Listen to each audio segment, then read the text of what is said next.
I get these emails all the time that says, hey, your funds have been wired, X and X, the title company. If you click on that link, you're screwed.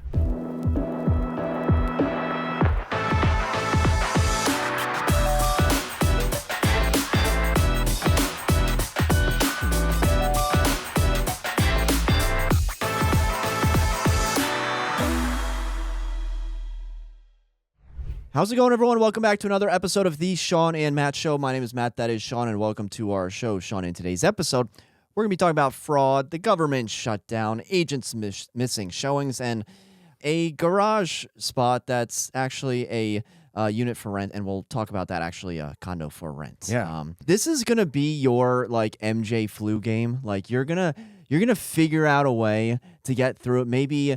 Maybe someone like poisoned your pizza last night, and you just woke up on the wrong side of the bed. Maybe it's just that time of year. Maybe it's the kids. Maybe it's the wife. Maybe it's all the above. But you're gonna figure out a way to get through this. Yeah, I mean, yesterday, honestly, I couldn't even talk. Like, I never lose my voice. Yesterday, my voice was going. My kids were like, "Stop talking. This is annoying me." So today, I feel like, all right, I got my voice back. I can at least talk, and hopefully, we'll get through this. Don't you love when your kids start talking back to you? Yeah. It's like they start talking, then they start talking back. My daughter is 10. She's starting to get that talk back. But, it's funny because we'd always make fun of my wife, their mom, because she loses her voice all the time. And I'm like, stop talking. And now it's aimed at me. I've never lost my voice. The entire family makes fun of the wife. Yeah. And now the turntables. Yeah. So, Shawn, there have been a couple articles about fraud, real estate fraud. And I was like, well, sure, it's happening. It's happening a lot. We see the posts in Echo Title. Hey, wire fraud this, land deed fraud that. I'm curious. I mean, in your personal business, what are you seeing on the fraud, real estate fraud? What are like the new frauds out there? Well, we all talk about the consumer and how they are susceptible to fraud, and the biggest one is always, the wire fraud, and that is on the bottom of a lot of my agent friends' emails. It's beware of wire fraud. Beware. Call this company to make sure that these wire instructions are correct. So when you're wiring money, it's always scary every time. But, I was thinking, like, us as real estate agents, we're targeted. We're targeted all the time because our information is out there. Our information is all public. My phone number's out there, my cell phone number, my email, everything, right? And so you get bombarded with just junk emails and junk over and over again. But the other day, I'm thinking, you'll get leads. The most important thing in real estate is your lead. Where are you getting your leads from? And sometimes leads come from obscure areas. And you're like, do I trust this lead? Is this a real person? Is this somebody trying to take advantage of me? I don't know. And so, you go through this every once in a while where, you get a lead from Realtor.com or Zillow or whatever it is. And you're like, has this person been verified? I don't know. And so you kind of go through this. Some people might answer questions weird, and you're like, is this real? Is this person real? So then you talk to them on the phone, and you're like, again, I can't. I've talked to a person. And sometimes they're hard to understand because they have language barriers and things like that. So you're trying to get through, and I'm like, can you repeat that? I can't understand you. You know what I mean? Mm-hmm. Just being polite, but I couldn't understand what they were saying, and so it's step after step. But then it's like, weird. Is this real? How am I susceptible to something happening to me now? Mm-hmm. Because there's a lot of weird people out there. Let's face it. Your right? spidey senses are going off. My spidey senses are going off. But they're very receptive. They respond all the time. I've never met this person face to face. We have conversations. We have texts all the time. But I don't know if they're real. Did you get them signed? Did you get something signed without meeting them or without doing a FaceTime or something? No, I've never taken them out. I've never signed them. They're from a different state. I mean, this happens many times, right? Because there's the scam where it's like, hey, I've got a vacant property in Arlington, Virginia. I want to sell. Like, can you help me sell it? And then they want to list it for like $200,000 below what it's worth, and you're like, I don't know about that. And then you sell it, you give it to the title company, and then they're like, this is not the real person. Yeah, 100%. Like, this is on the buy side, though, right? Okay. So I'm like, where is this? What is the scam? What is the scam? Like, are they trying to get closer to me? You think, like, all right, are they ever going to come into town to see a property? So you just set them up for searches, and hopefully all goes well, and they communicate, and and I get this all the time. And so, like, you have to be wary of who you're talking to and whether they are true. I had a guy years and years ago totally scam me, saying that he was a person like a local celebrity, but I never met him. Actually, he was claiming he was a Rothschild, right? Oh. And so like, but it was a complete scam, and he had me going for months. Like, oh, I want to see this multi-million-dollar property, blah blah blah. So you have to be careful on this and put your spidey senses. You met him in person. I never met him in Never person. met. He was always like, oh, let's go, and then last second it would cancel. So he was just one of these psycho people that wanted the attention from somebody paying attention to him, that, oh, I can actually buy a $2 million, $3 million property, when actually he had zero money probably. But this is the kind of waste of time that we get into, and you have to, over years and years, you kind of learn more and more, and you're saying, this person's not real. But you're always like, I don't want to disrespect this person. They could be. Because they could be real, right? It's like that 1% chance they could be real. Yeah. And so honestly, yesterday I got a call from somebody, and I'm going on a listing appointment today at 1:00. And I didn't know who he was, but, he's kind of a celebrity, right? And so you think, well, everybody's getting your name. You don't know who's going to be calling you. Are you the celebrity, or no? This person is. Have you Googled them? Like, yes, forewarned them? Have you searched them? I searched them. It's legit. I mean, it's not like a huge celebrity, right? It's somebody that people would know. Right? Okay. Well, so tell me offline. I'll tell you offline. This quasi celebrity. Yeah, but that's the thing that we go through, is you never know from your advertising or from putting yourself out there who's going to be contacting you. It could be a small celebrity, or it could be somebody politically. It could be. There's so many people. We've done deals for politicians and all that kind of stuff, right? Athletes. And we're in that area where those people will call you, and you're like, wow, I've seen you on TV or whatever, and it's kind of cool. But there's also the side of it that you could be scammed. And so you have to weed these things out. And I'm like, man, the things that they say sometimes are really weird. Should I have stronger spidey senses about this? And I'd love to hear other people's stories about this, because real estate agents, we're prone to be, chasing that dollar, chasing that sale. But in the same time, we could be chasing something down a path where we're finding ourselves in trouble. Well, I think psychologically we ignore the red flags. Yeah. We see them come up and we're like, yeah, but I still think I've got a good feeling about this. And then when we look back, we're like, oh my gosh, it was right there. It's like if you're in a bad relationship, right? All the signs are there, all the red flags are there, but you're like, oh, he or she just gives me this one little glimmer of hope. And, that's what it's like. I had someone who wanted to see like a $3 million, Great Falls place. And I went and I was at the front door and I was like, dude, where are you? And then he was like, oh, I can't make it. And then I just never heard from him ever again. And this is what we go through. And this is what I want you to understand, whether you're a buyer, a seller, or a real estate agent. I'd love to hear the stories of the real estate agents, but there's so many times when we show up to properties and they don't show up. And just think and this is another reason I don't go after the Zillow leads and things like that, because it's not, not to say that they aren't verified. I don't know. I don't use them that much, but you could show up so many times and waste your time over and over and over again. And it still happens with buyers that never end up buying. You spend so much time. You go out on holidays, when your kids are home, when you have other plans, you're like, all right, I'll do it. You sacrifice, you go, and then they end up never buying. And so this is another reason that, we can make some good money if we follow, work hard. But there are so many times that we are put in situations where we don't make a dime, and our livelihood is, you got to watch yourself. I remember I had one guy a while back. You may remember this. It was some guy, off the coast of Hong Kong. He was like in the oil industry, and he's like, I want to buy a $1.5 million house in Arlington. This is like 2015. So I was like, Shawn, I've made it. Like this is going to change the trajectory of my career. I'm going to get in. And you were like, oh, is his name XYZ? And I was like, oh yeah. And you were like, oh yeah, he reached out to me too. I think it's a scam. Yeah. And I don't know what the scam is or was, because he's the one sending money. Like, I'm not sending any money, but it turned out to be a whole lot of nothing there. Well, think about this. And these people can get close to you, right? And they're learning you. They have your phone number. They have your email address. They know you were in real estate. Now they can start spoofing you and saying, like, I get these emails all the time that says, hey, your funds have been wired, X and X, the title company. If you click on that link, you're screwed, right? And so you have to weed out the bad, and it could say a title company that you're familiar with, or a name that's close to the one you're using. And so it'll have links in there. You click on it, you're done. And so you have to be wary of this stuff. And it's out there and it's every day. Well, I guess what people don't understand is, like, we get spammed all the time as real estate agents. Mm-hmm. I've done videos about this. Like, all you do is healthcare texts all the time. Healthcare. We're self-employed.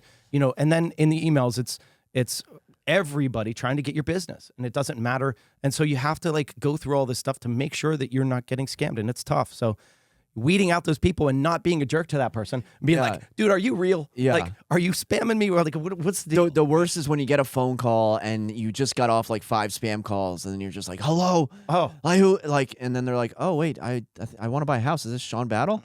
You're like, oh, wait, sorry. Yes, I was just talking to someone else. I do it all the time. I don't answer my phone anymore because I get these obscure numbers, and I'm like, all right, it's California again. That's somebody trying to sell me something from my website. You know, it's Michigan or whatever state it is, right? Or it's WhatsApp, like they're calling from WhatsApp. So they're calling from everywhere, and you have to know. And the thing is, all the time I'll be like, I'm not answering this phone. I know it's another cold caller. I can't stand it. And you know, the other day I got a call from a cold caller, and he's trying to sell me leads, right? And I'm like, no, I'm not interested. Well, you know, and they keep going and keep going. So I played his game, and I was like, all right, I'll keep you on the phone.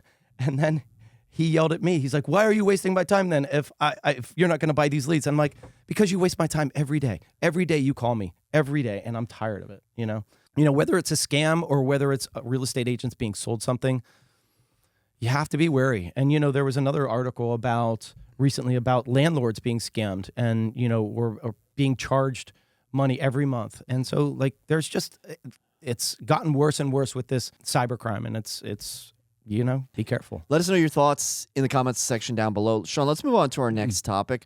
Thursday, October 16th, the government, it's still shut down.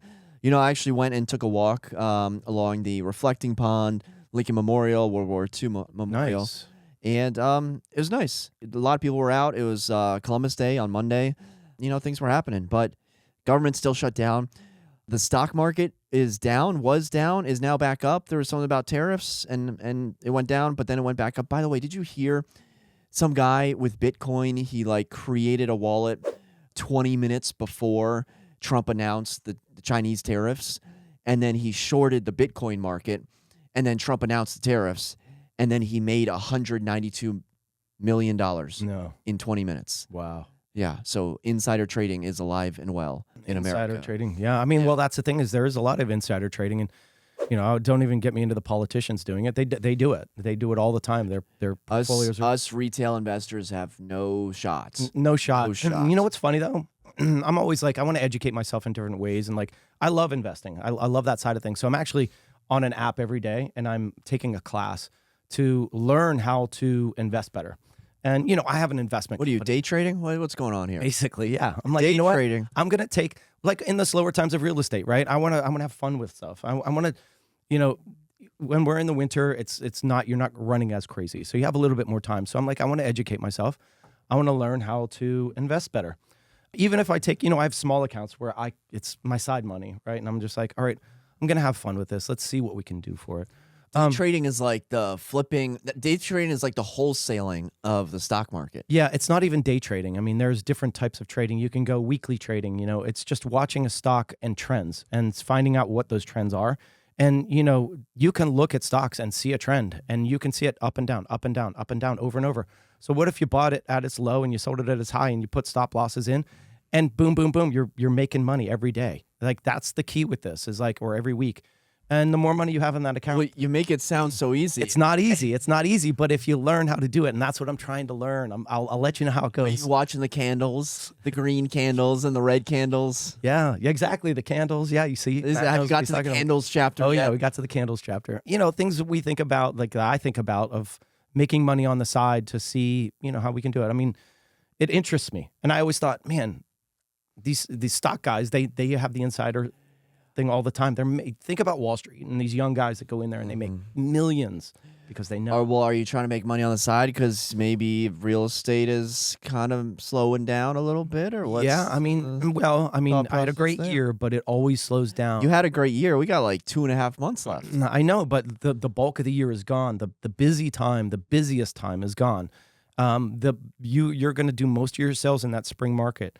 From April through July. There's a lot. All of your sales. There's a lot of inventory out there. There's a lot of deals to be had. So it just begs the question: where are the buyers? Where are the buyers? And that's what we're going through on a daily basis of trying to figure out on our listings. We're getting some activity in certain pockets, and like we always talk about pockets, but are the buyers there? And I think you and I were talking about this the other day. Is like, you know, sometimes buyers, like in this climate right now are pulling back because they might not have a job, or they don't have a job, or they're not getting a paycheck right now. So they're pulled back.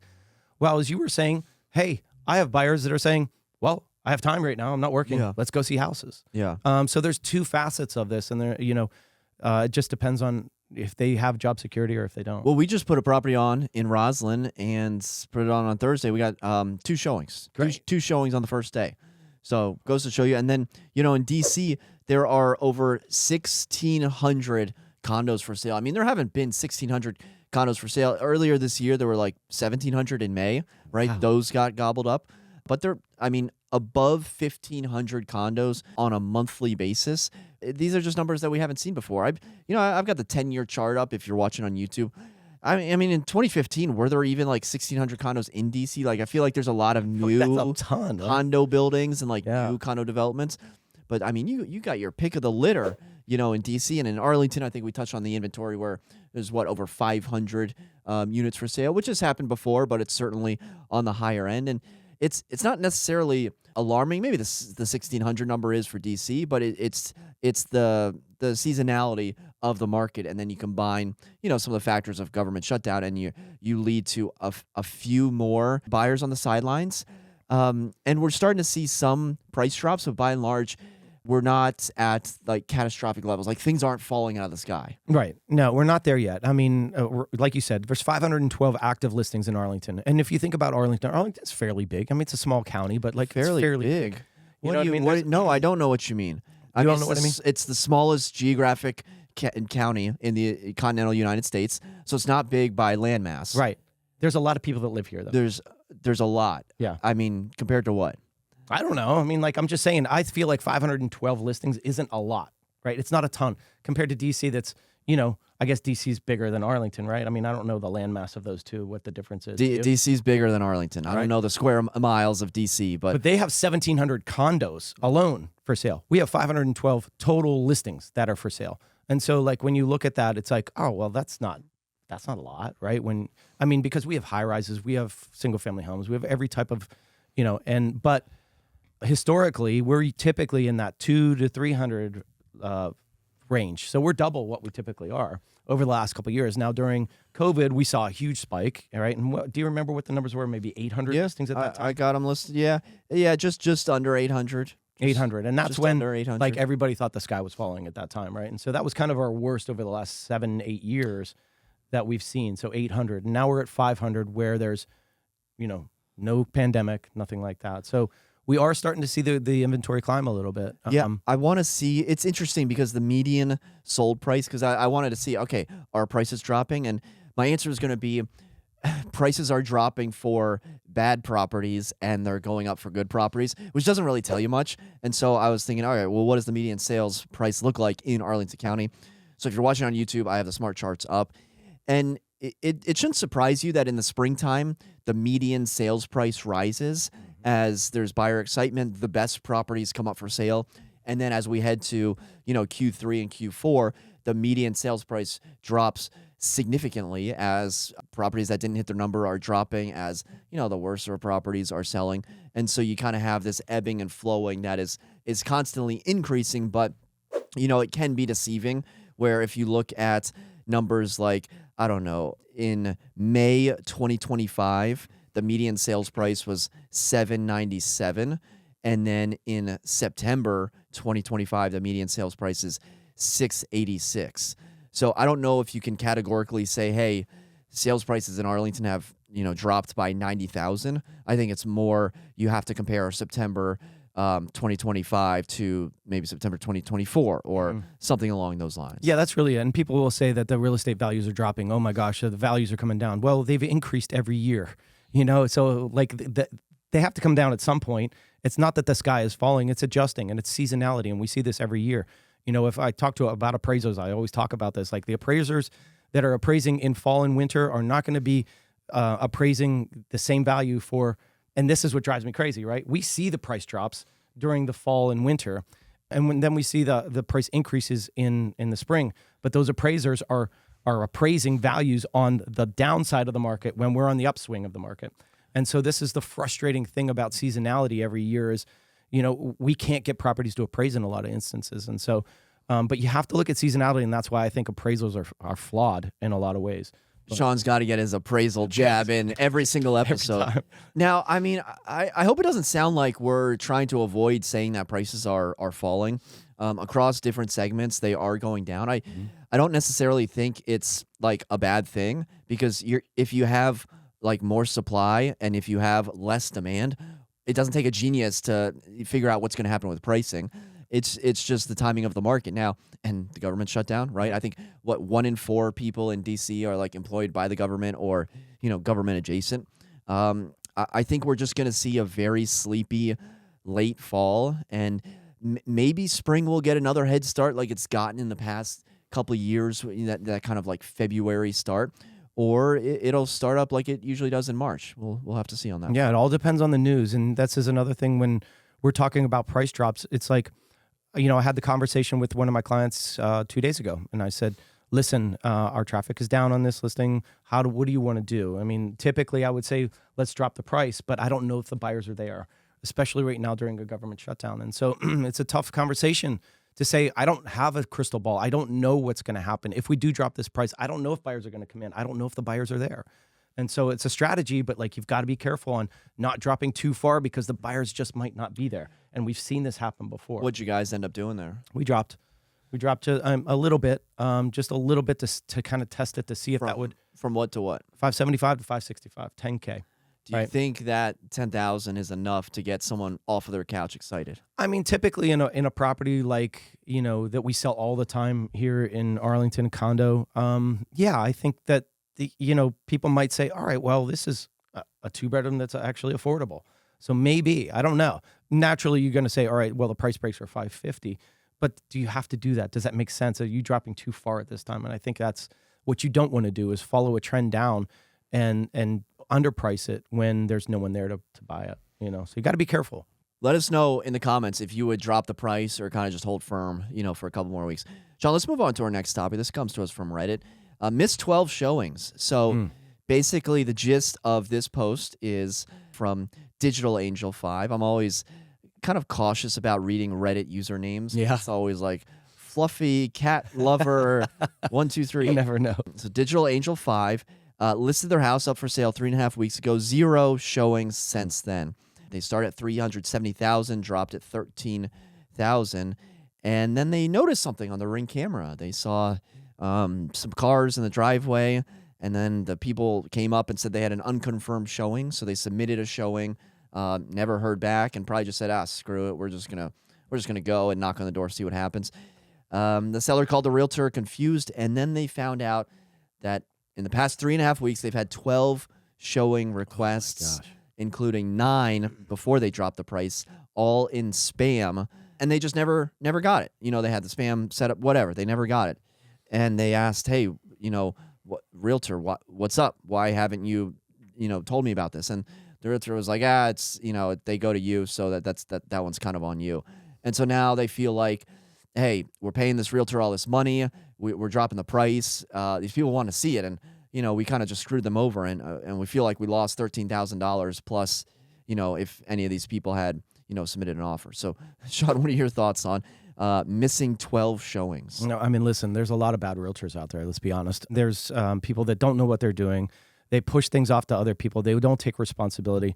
And that's where, you have to set yourself apart and say, no, this is my responsibility to get you showings and to make sure that you are getting the show. Because if I get a showing, my first showing, I'm like, hey, you guys see the showing, right? I mean, because we set it up in a system, and, maybe this system that they're using is different, and maybe it's just an email. I don't know. But we use a system, and we set up our client's information in the system and my information in Matt. Matt will get them too.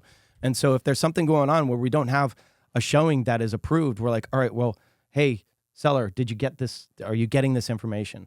So that's on the realtor. The realtor should have been calling when they got the first showing and it wasn't approved right away. Hey, why aren't you approving this? And that's my opinion. But yeah, so the listing agent is CC'd on all the requests, or at least they should be. It sounds like for this, I mean, I want to give them the benefit of the doubt, but that's like a character flaw that I have. This might be a scenario where the realtor was getting the requests and then just wasn't following through or wasn't looking at it, because when I'm sending out requests, if I don't hear back in like 2 hours, I mean, the showing could be for like tomorrow, I'm probably reaching out. Yeah. And I don't want to be, the jerk of the situation, but I'll probably say, hey, Shawn, I requested a showing for 123 Apple Street. Haven't heard back yet. Could you just, when you have a minute, just go in and confirm. I don't want to be like passive aggressive about it. Some agents, they'll call you like 5 minutes after requesting the showing, and they'll be like, can you get, like, I got to get in there. Please accept it.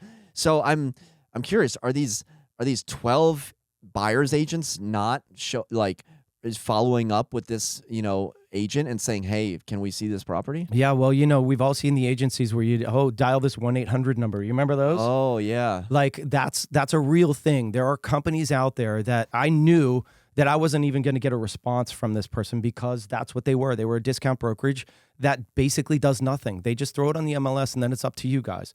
And so I can understand that. I've been in that situation. I was so pissed. I'm like, dude, I can't even get somebody on the phone. I don't know how to get anybody on. I can't show you the property. So that could be that scenario.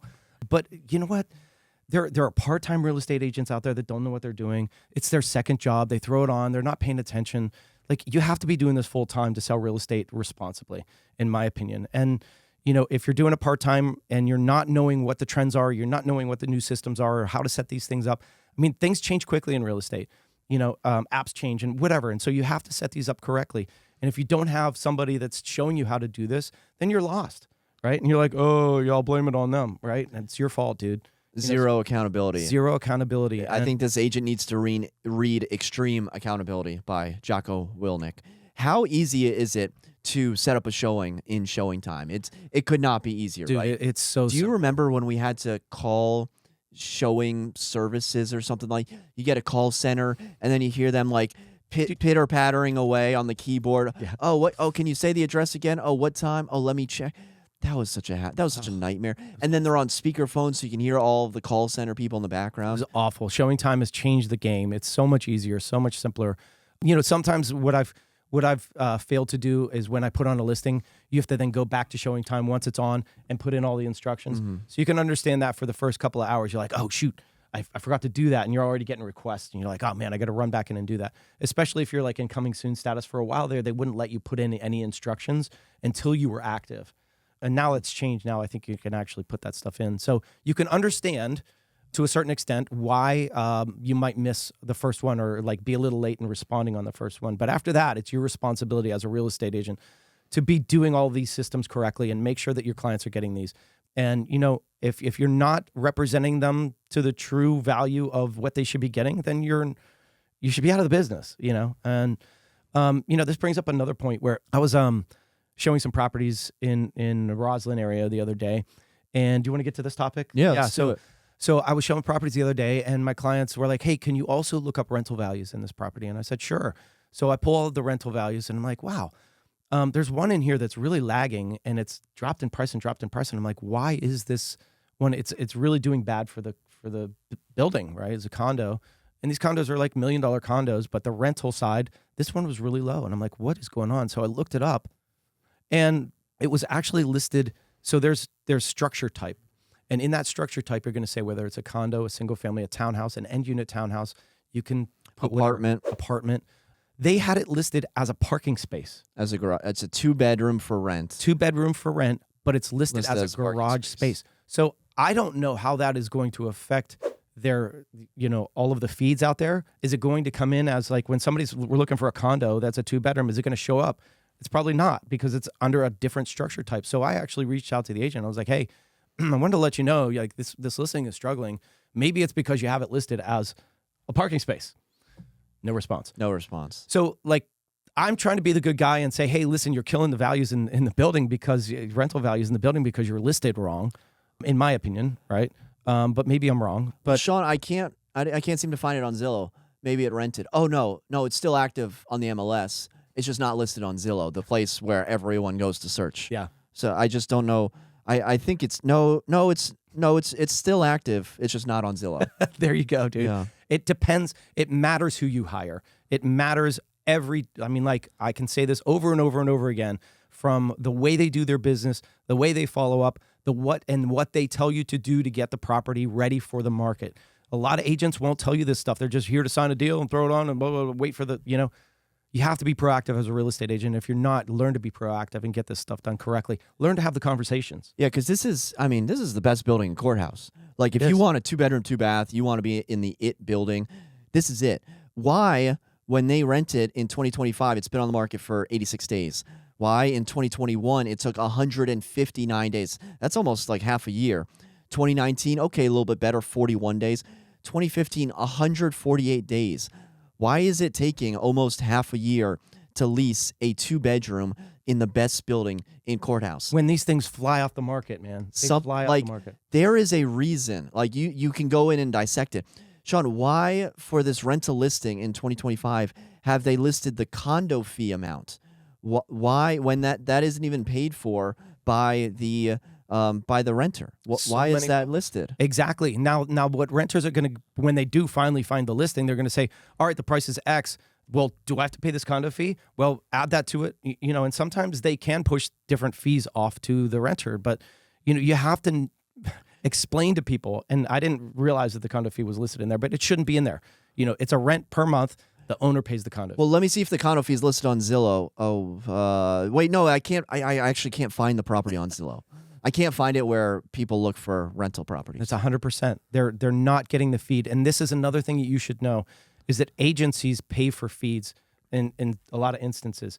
There's toggle switches on your MLS that state whether, if you have these toggle switches on one side, you won't be on all the big websites, on any websites. If you toggle them to the other side, you will. And if you don't know this stuff and you're just having an assistant put up a listing and you're not double checking, man, and who's ultimately responsible? Whoops. Me. I'm responsible for anybody that does the work for me. And that's why you have to double and triple check. Hey, it matters who you hire. Make sure that you're doing the research on these people before you hire them, before you sign that document, and be careful, and it really stinks that these people are going through this. And the problem is, it's been 150 days so many times, they're like, oh, this is kind of normal, right? When they have no clue. Well, at least the description is in all caps, so you can clearly read what's happening. God, so many things wrong, so many. Let's see, the move-in fee, $600. Oh, but owner will reimburse $300. Okay, so yeah, there's a lot happening in this listing. It's crazy. And this is another thing, like people, I'll get calls all the time from maybe Zillow or maybe Realtor.com or whatever, and they're like, hey, I saw this rental listing, and I don't do rentals that often, but or I saw this thing priced for whatever, and I'm like, dude, it's a scam, all right? It's a scam. There's going back to our original thing. People are able to post on Zillow and these other websites easier than they can get onto the MLS because there's somebody in between there. And so if you see something that looks totally off, it probably is. It's probably a scam. And that actually happened to my rental. When I owned a rental, somebody was using my information and trying to rent it off and, get money. This is probably the best rental deal in Arlington right now.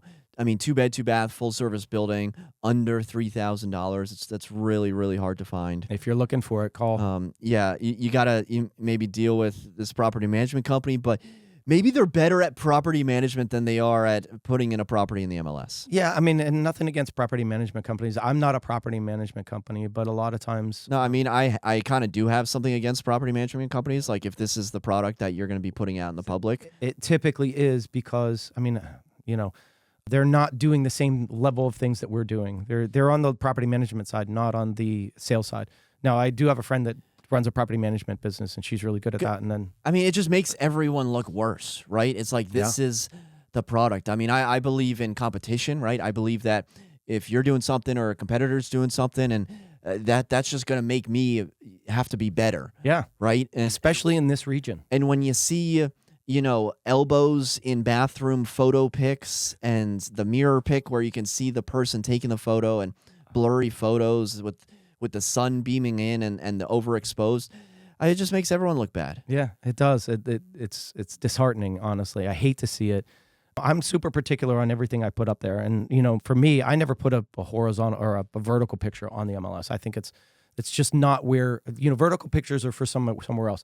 Horizontal pictures every time on the MLS. They just look weird and off. Yeah, I think I'm out on vertical photos. I may have just included like one or two in my new listing because They got these like, Sometimes- small little bathrooms, Shawn. Can I get like a pass for that? That's the only way you're going to show it. So there are instances where I'm like, this is a beautiful bathroom. This is the only way I can show it. I'll put it in there.